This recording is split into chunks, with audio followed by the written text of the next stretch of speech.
Being a foster kid, it wasn't very easy growing up, going through the system. It was mainly just because of the reason, you're being removed from everything that you had and that you've known. And it's basically just taking your whole life and putting it in a trash bag and then meeting all these new strangers. But I remember when I had first met my advocate, woke up on a couch, and I was like, what is this lady doing here? She's like, well, I brought you breakfast. And me being the kid I was like, well, that's good enough for me, I guess.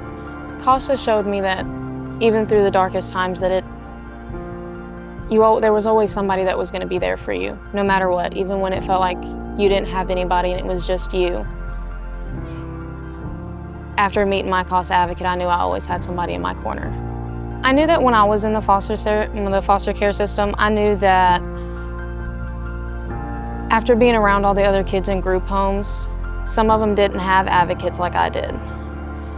And so when I would tell them about mine, it was, oh, I wish I had that. I wish I had somebody like you do in your corner.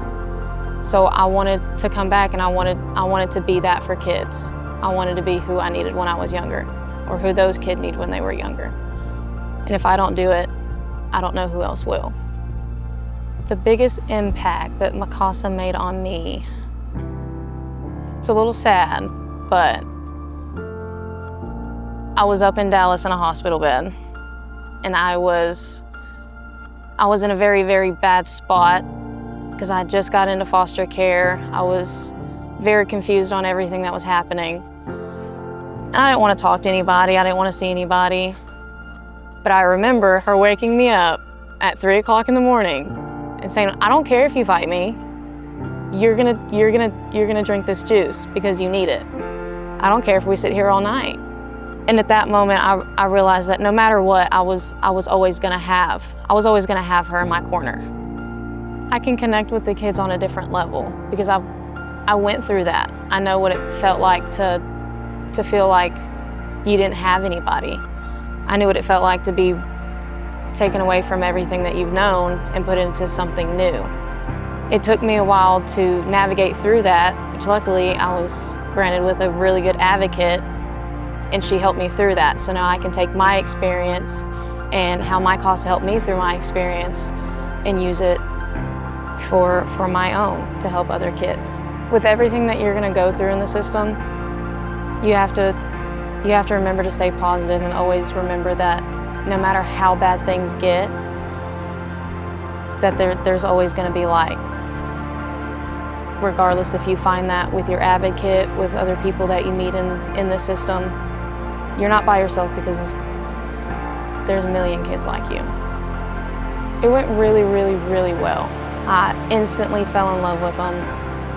They're very energetic and very, very all over the place. But that's to be expected. And I'm very, very excited to take on this case and learn more about these amazing kids. And I can't wait to advocate for them. A lot of people has told me that it's gonna be a lot, but don't think about that kind of things. You need to think about the good that you're doing and how much fun you're gonna have with the kids that you're gonna meet. Don't give up. Don't give up on them. They've already had adults give up on them and they need somebody. I was a freshman? No, sophomore. I was a sophomore. I was sitting in art class. I actually had just had a track meet and my biological parents had came to that track meet. And I remember being super, super excited because I hadn't seen them in a really long time. And after visiting with him, I'm like, those aren't the parents that I need. Those aren't the adults that I need. I want to be better.